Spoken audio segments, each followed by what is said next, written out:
Banjir bandang di Kota Batu telah menghancurkan pemukiman di sepanjang bantaran sungai.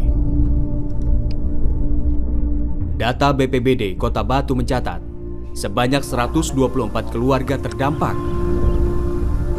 7 orang meninggal dunia dan 52 rumah rusak. Sedangkan 11 kendaraan mobil hilang. 46 sepeda motor hanyut terbawa arus.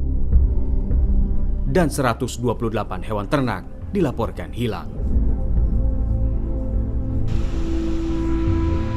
Peristiwa di Kota Batu terjadi sebelum badai La Nina tiba, sehingga ancaman cuaca ekstrim masih ada di depan mata. Kami sesuai prediksi semakin menguat menjelang akhir tahun. Di November ini memang sudah meningkat menjadi moderat. Dan tentunya dampak dari La Nina ini meningkatkan curah hujan bulanan dan tentu hariannya pun akan meningkat. Nah, untuk curah hujan bulanan ini meningkat mencapai 20 hingga 70%. Dari analisis kami, selain La Nina juga faktor lokal, kondisi atmosfer lokal. Jadi istilahnya itu tidak hanya murni La Nina saja, tetapi juga faktor lokal juga berpengaruh. Demikian. Oleh karena itu intensitasnya bisa menguat seperti itu. Dampak menjadi bencana itu juga dipengaruhi oleh kondisi lahannya. Apakah daya dukung lahannya masih sanggup untuk menampung, meresapkan curah hujan yang meningkat atau sudah tidak mampu lagi. Jadi beberapa faktor yang berpengaruh, tidak hanya hujan saja.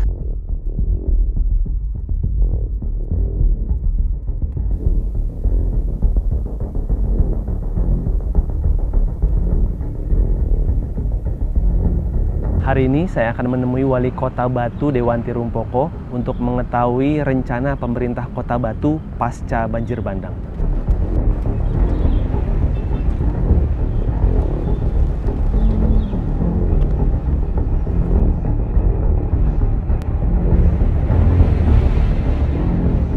Jangka pendeknya tentu saja kami harus membersihkan semua material yang ada ketika dibawa oleh banjir bandang kemarin, agar supaya ketika nanti hujan datang lagi, jalannya air itu sudah terbuka, sehingga tidak membuat sumbatan-sumbatan yang menjadikan nanti tekanan air itu menjadikan banjir di rumah penduduk.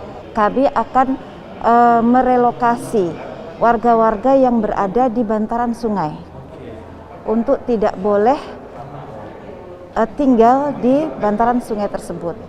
Kemudian ini jangka pendeknya lagi, ketika hujan lebat itu diminta penduduk yang berada di sepanjang bantaran sungai itu untuk dievakuasi ke tempat yang aman, sehingga ketika toh ada terjadi hal-hal seperti kemarin itu tidak ada korban lagi.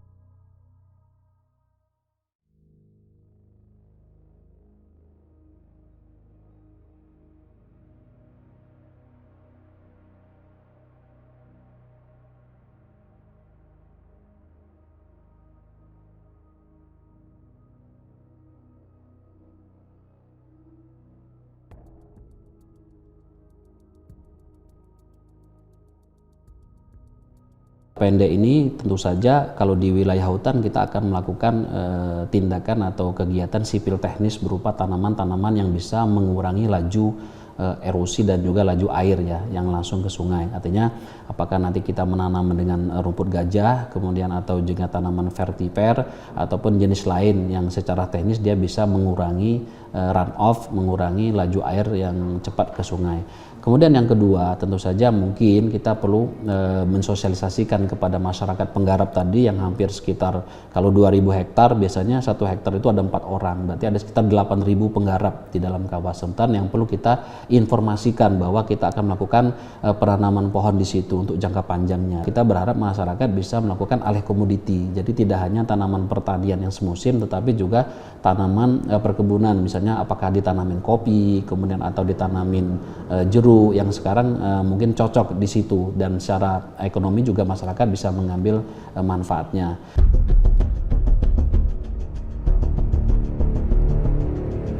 Peristiwa banjir bandang di Batu, Jawa Timur sesungguhnya cerminan bahwa perubahan iklim benar-benar nyata.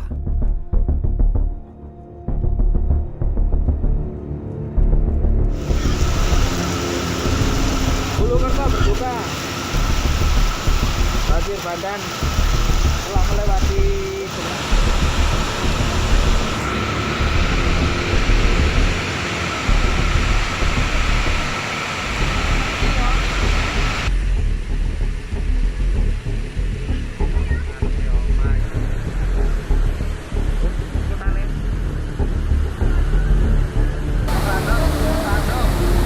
hampir tenggelam. Ya, kampung warna-warni hampir tenggelam ini.